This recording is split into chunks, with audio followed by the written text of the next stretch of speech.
इस नए विश्लेषण में स्वागत है।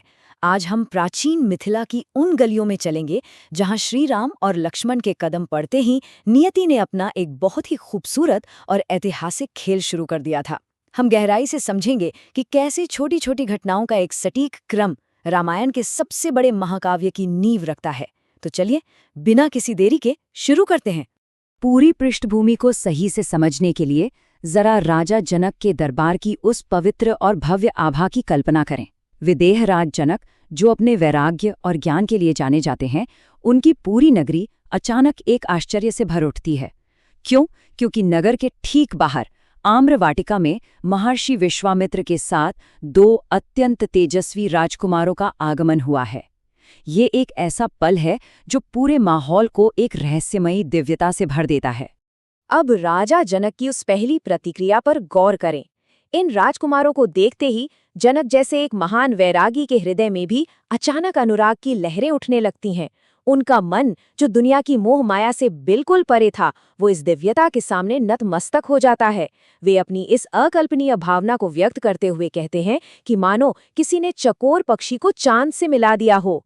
क्या ये कोई साधारण बात थी? बिल्कुल नहीं।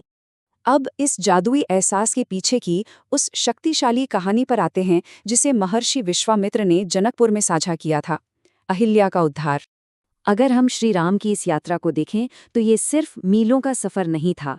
महर्षि बताते हैं कि कैसे श्री राम ने सबसे पहले राक्षसों का वध करके यज्ञ की रक्षा की और फिर जनकपुर में कदम रखने से ठीक पहले गौतम मुनि के आश्रम में अहिल्या को उनके श्राप से मुक्ति दिलाई। ये हमें बहुत ही स्पष्ट रूप से दिखाता है कि उनकी सच्ची वीरता केवल विनाश करने में नहीं बल्कि उद्धार करने में बसती है। और इस उद्धार का महत्व तब और भी गहरा हो जाता है जब हम शतानंद जी की प्रतिक्रिया देखते हैं।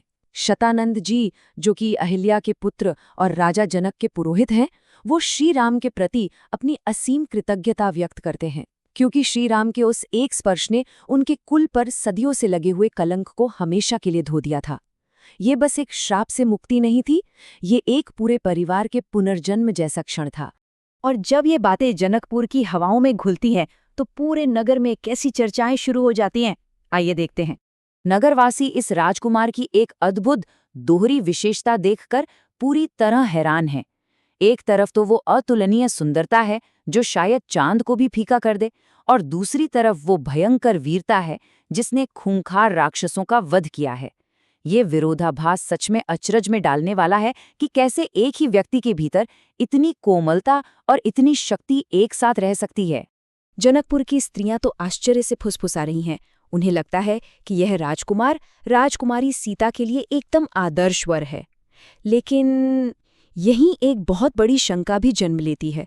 जिस कोमल दिखने वाले राजकुमार ने अभी अभी राक्षसों का संहार किया है, क्या वो जनकपुर के उस भारी भरकम शिवधनुष को उठा पाएगा? यह सवाल हर किसी के मन में गूंज रहा है। दूसरी तरफ ठीक उसी समय राजकुमारी सीता क्या कर रही हैं? चलिए गौरी पूजा की तरफ चलते हैं।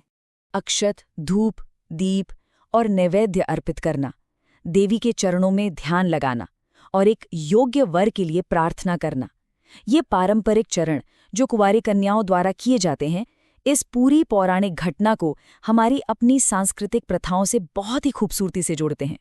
यह हमें दिखाता है कि आस्था कैसे हमेशा से उम्मीदों का एक बहुत बड़ा आधार रही है। और देखिए संयोग, जैसे ही सीता अपनी शांतिपूर्ण प्रार्थना समाप्त करती हैं, उनकी सखियां पास ही पुष्प वाटिका में राजकुमारों को देखती हैं। सखियों के मुख से श्रीराम का जो वर्णन निकलते हैं वो रोंगटे खड़े कर देने वाला है। उन्हें लगता है मानो तीनों लोकों की सारी सुंदरता और साक्षात भगवान विष्णु की सारी वीरता बस एक ही इंसान में समा गई हो। और अब आता है वो खास पल, पुष्प वाटिका का वो आमना सामना जो पहले से ही नियति द्वारा तय था।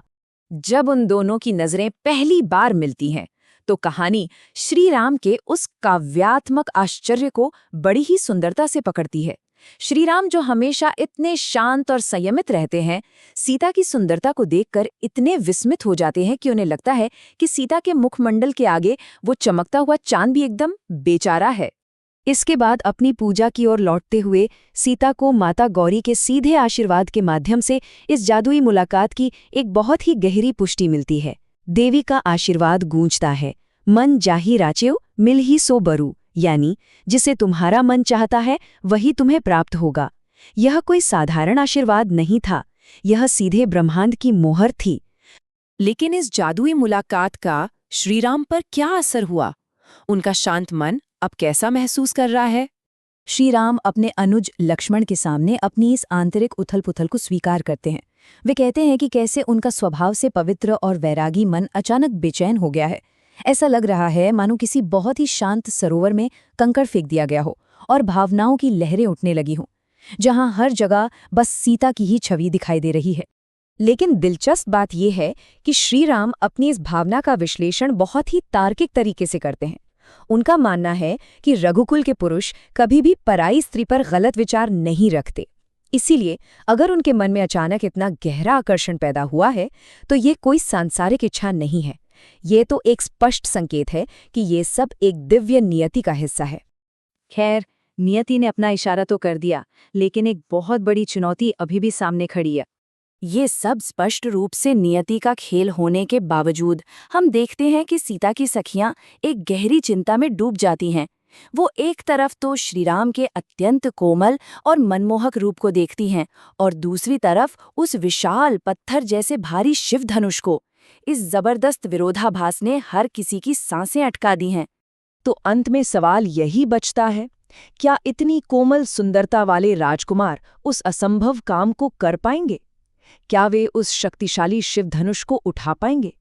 ये एक ऐसा सवाल है जो एक बहुत ही भारी उत्सुकता पैदा करता है और हमें उस ऐतिहासिक चुनौती के लिए बेचैन कर देता है जिसे जानने की प्रतीक्षा अब हर कोई कर रहा है। इस विश्लेषण में हमारे साथ जुड़ने के लिए धन्यवाद।